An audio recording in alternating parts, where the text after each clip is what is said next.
Allahu Akbar. Allahu Akbar. Allahu Akbar. Allahu Akbar.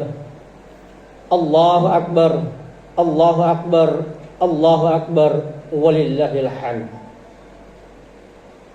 Innal hamdalillah nahmaduhu wa nasta'inuhu wa nastaghfiruh wa na'udzu billahi min shururi anfusina wa min sayyiati a'malina. من يهده الله فلا مضل له ومن يضلله فلا هادي له أشهد أن لا إله إلا الله وحده لا شريك له وأشهد أن محمدا عبده ورسوله لا نبي بعده اللهم صل على نبينا محمد وعلى آله وأصحابه ومن تبعهم بإحسان إلى يوم الدين. فقد قال الله تعالى في كتابه الكريم أعوذ بالله من الشيطان الرجيم يا أيها الذين آمنوا اتقوا الله حق تقاته ولا تموتن إلا وأنتم مسلمون أما بعد فيا عباد الله أوصيكم ونفسي بتقوى الله فقد فاز المتقون. Sungguh pada hari yang paling indah selain di mana hari ketika matahari terbit di atas permukaan bumi, kita masih dalam kondisi hidup dan bisa menikmati hidup. Dan sungguh jadi nikmat paling mulia yang kita rasakan selain nikmat iman dan Islam, yang dengannya menguatkan hati kita untuk melangkahkan kaki, meringankan tangan untuk hadir memenuhi sebuah aktivitas rutinitas tahunan, sebuah hal yang disyariatkan, sebuah syariat yang mulia, salat Idul Adha berjamaah. Dan sungguh jadi nasihat paling indah di hari yang penuh cerah ini, selain nasihat bertakwa atau selain saya meningkatkan kualitas takwa kita kepada Allah Subhanahu wa taala, seraya melaksanakan segala yang Allah perintahkan dan menjauhi segala yang Allah larang. Allahu Akbar, Allahu Akbar, Allahu Akbar, la ilaha illallah wallahu akbar. Walillahil hamd. Hadirin jemaah salat Idul Adha rahimana wa iyyakum ajma'in. Pandemi corona yang melanda dunia hingga negara kita, yang sudah setahun lebih melanda, sampai saat ini belum ada tanda-tanda akan sirna. Bahkan justru sebaliknya, berdampak semua lini kehidupan yang ada. Namun kita bersyukur masih diizinkan bisa melaksanakan ibadah salat Idul Adha bersama. Dan semua kita menyadari bahwa Idul Adha kali ini sungguh sangat berbeda. Karena tahun ini kita tidak bisa menyaksikan pemberangkatan haji dari saudara-saudari kita. Kita juga sering melihat dan menyaksikan wafatnya saudara-saudara kita, baik sebab virus corona ataupun penyakit-penyakit lainnya. Belum lagi gejolak ekonomi yang menimpa hampir setiap keluarga, gelombang PHK dan sebagainya.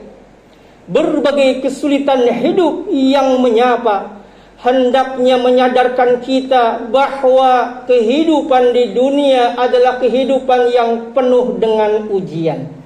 Bahkan Allah Subhanahu wa taala pun menetapkan dunia sebagai darul bala, negeri ujian. Sebagaimana Allah Subhanahu wa taala firmankan di dalam Al-Baqarah 155. Allah tabaraka wa taala berfirman, وَلَنَبْلُوَنَّكُمْ بِشَيْءٍ مِّنَ الْخَوْفِ وَالْجُوعِ وَنَقْصٍ مِّنَ الْأَمْوَالِ وَالْأَنفُسِ وَالثَّمَرَاتِ وَبَشِّرِ الصَّابِرِينَ.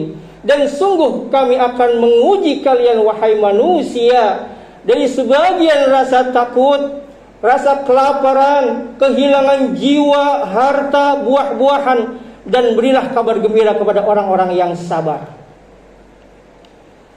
Kondisi sulit yang kita rasakan, walaupun seberapapun keterbatasan yang kita rasakan, namun kita harus meyakinkan bahwa taat kepada Allah dan kekuatan untuk senantiasa hadir memenuhi panggilan Allah harus selalu kita hadirkan. Karena sungguh hadirin dirahmati Allah, tidak ada cara lain, tidak ada aktivitas lain yang dapat kita hadirkan di tengah kondisi sulit seperti ini selain semakin dekat dan semakin taat kepada Allah Subhanahu wa taala. Karena mohon maaf hadirin dirahmati Allah, terkadang yang sering kali membuat masalah itu berat bukan masalahnya. Terkadang yang sering membuat sesuatu situasi itu sulit bukan situasinya.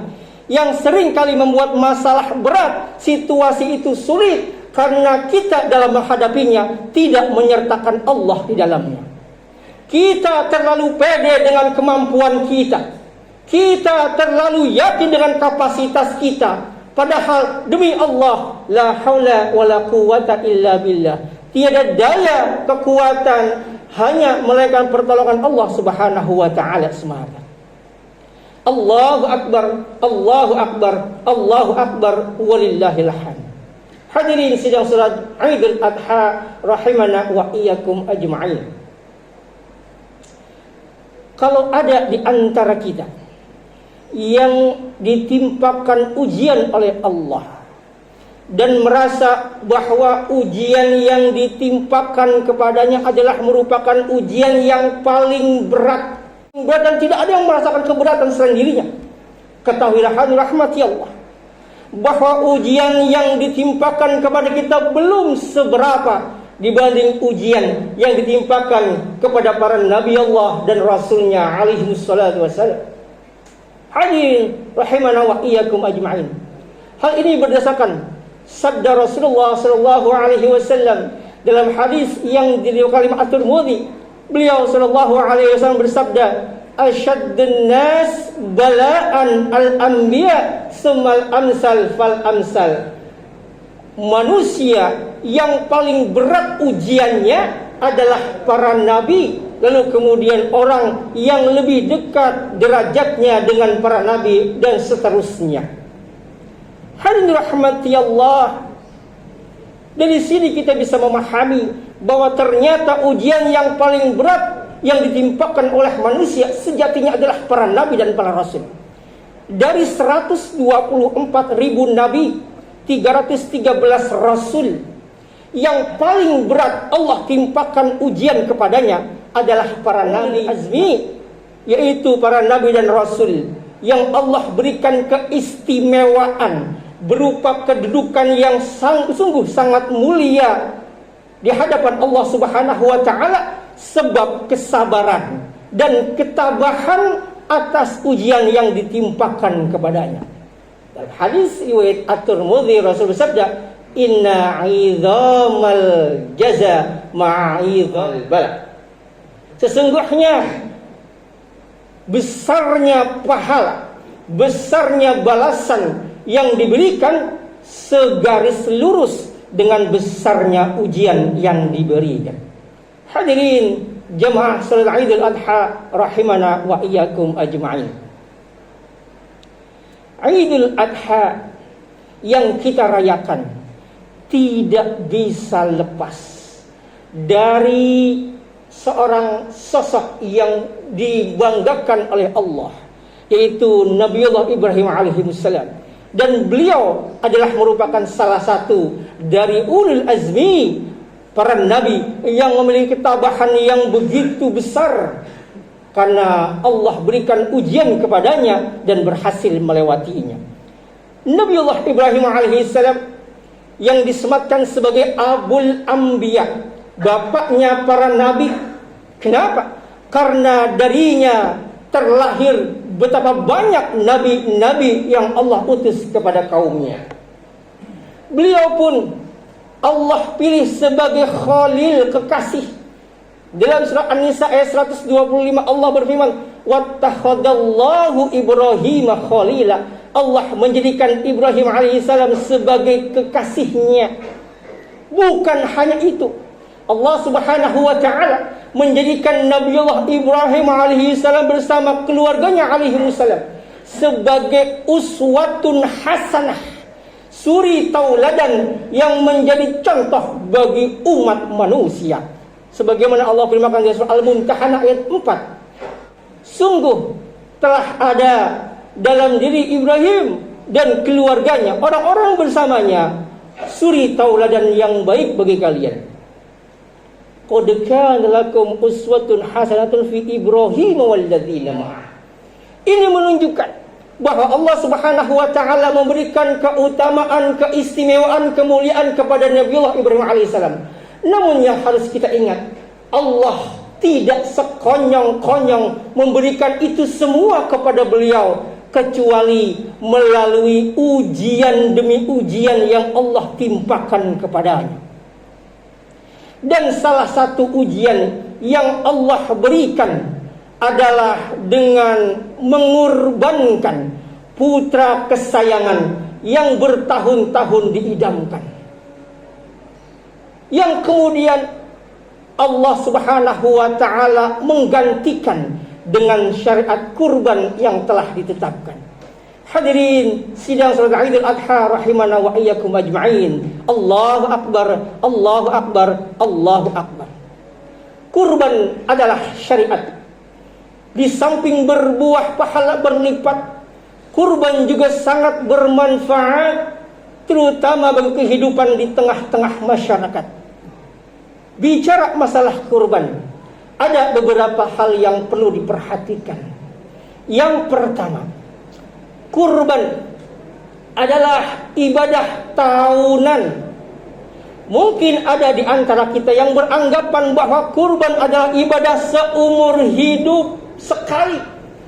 Karena ada di antara kita yang mungkin tahun lalu telah mengorbankan diri atas namanya, lalu kemudian tahun berikutnya mengorbankan diri atas istrinya, lalu kemudian atas nama anak-anaknya, sehingga dengannya dia merasa bahwa dirinya sudah selesai berkurban dan tidak perlu berkurban lagi.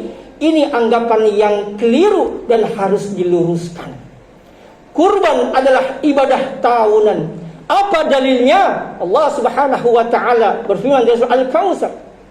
A'udzubillahi minasyaitonir rajim. Bismillahirrahmanirrahim. Inna a'tainakal kautsar. Sesungguhnya kami telah memberikan kepada engkau wahai Muhammad Al-Kautsar. Dalam tafsir makna Departemen Agama, Al-Kautsar dimakna nikmat yang banyak. Kemudian dalam tafsir Ibnu Katsir disebutkan Al-Kautsar adalah sebuah telaga yang Allah berikan kepada Nabiullah Muhammad SAW yang akan diberikan bagi umat-umat yang mengikuti ajaran-ajarannya. Al-Kautsar nikmat yang banyak. Maka apa kalimat perintahnya? Fasalli li rabbika wanhar. Maka dirikanlah salat. Abdullah bin Abbas radhiyallahu anhu, salah seorang sahabat yang didoakan Nabi bisa mentafsirkan Al-Quran, beliau berkata, juga disampaikan oleh Imam Al-Mujahid dan beberapa ulama ahli tafsir, bahwa yang dimaksud dengan kalimat fasalli adalah salat Idul Adha. Maka setelah salat Idul Adha dikerjakan, wanhar, berkurbanlah. Kalau kita meyakini bahwa Idul Adha adalah merupakan syariat tahunan, maka kalimat setelahnya wanhar, berkurban, juga merupakan ibadah tahunan. Karena kalimat salli wanhar, antara Idul Adha, salat Idul Adha dengan berkurban adalah satu kesatuan. Yang kedua, ibadah kurban adalah ibadah yang diperuntukkan bagi hamba-hamba Allah yang beriman, yang masih dalam kondisi hidup. Hadirin rahmatullah. Dalil yang telah disampaikan tadi sungguh sudah sangat jelas. Apakah ada di antara orang yang sudah wafat bisa melaksanakan sholat Idul Adha? Bila tidak, maka tidak pula mungkin ada orang yang sudah meninggal bisa berkurban. Maka sholat Idul Adha, begitu pula ibadah kurban, hanya diperuntukkan bagi yang masih menikmati nikmat dari Allah Subhanahu wa taala, Al-Kautsar. Hadirin, kita masih bisa melihat, kita masih bisa berucap, tangan kita, anggota tubuh kita masih bisa berbuat. Bayangkan hadirin rahmati Allah, beberapa hari yang lampau kita disaksikan, kita dipertontonkan dengan kesulitan masyarakat untuk mencari oksigen yang sungguh sangat diperlukan. Ini menunjukkan betapa mulia, indah dan berharganya nikmat bisa menghirup udara segar. Allah Subhanahu wa taala memberikan kita nikmat yang luar biasa. nikmat yang wajib disyukuri, dan cara untuk menunjukkan kesyukuran kita adalah fasalli, dirikan salat Idul Adha, dan wanhar, dan berkurbanlah. Maka ibadah kurban diperuntukkan bagi yang masih menikmati rizki dari Allah Subhanahu wa taala. Yang ketiga, ibadah kurban adalah ibadah yang bisa pahalanya dijadikan satu keluarga. Hadis ini pun berdasarkan sebuah hadis dari Imam At-Tirmidzi. Ada seorang ulama at-tabi'in yang bernama Atha bin Yasar bertanya kepada Abu Ayyub Al-Ansari. Beliau berkata, "Kaifa kanatid duhaya ala ahdi Rasulullah sallallahu alaihi wasallam?" Bagaimana sih cara penyembelihan, pengorbanan yang dilakukan di zaman Rasulullah sallallahu alaihi wasallam? Apa jawab Abu Ayyub Al-Ansari radhiyallahu anhu? Kana ar-rajulu yudhi bisyati anhu wa an ahli baiti. Seorang berkurban dengan seekor kambing atau bahkan sepertujuh sapi untuk atas nama dirinya dan keluarganya. Jadi ibadah kurban itu pahalanya bisa atas nama satu keluarga, dan kita hendaknya tidak membatasi pahala ibadah kurban. Bahkan Imam Al-Bajjah mengatakan bahwa ibadah kurban pahalanya bisa mencakup orang-orang yang berada dalam naungan di dalam rumahnya dan orang yang berada dalam nafkahnya.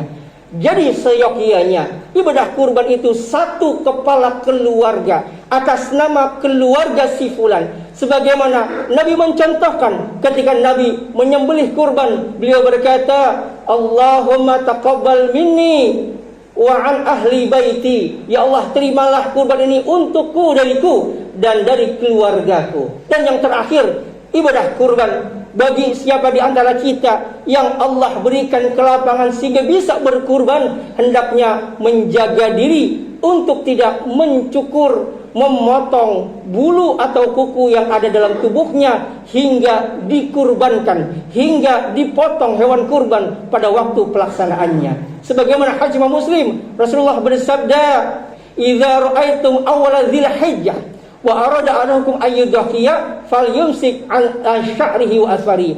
Kalau kalian telah masuk saat tanggal 1 Dzulhijjah dan sudah berniat berkurban, maka janganlah kalian memotong rambut dan kukunya sampai hewan kurbannya dipotong. Menurut ulama Syafi'iyah, salah satu hikmahnya agar lebih banyak sempurnanya anggota tubuh yang diselamatkan dari siksa api neraka. Semoga Allah Subhanahu wa taala memberikan kita kekuatan untuk senantiasa bisa berkurban setiap tahunnya, dan semoga kurban kita diterima oleh Allah Subhanahu wa taala. Aqulu qouli hadza wa astaghfirullah li wa lakum fastaghfiruhu innahu huwal ghafurur rahim.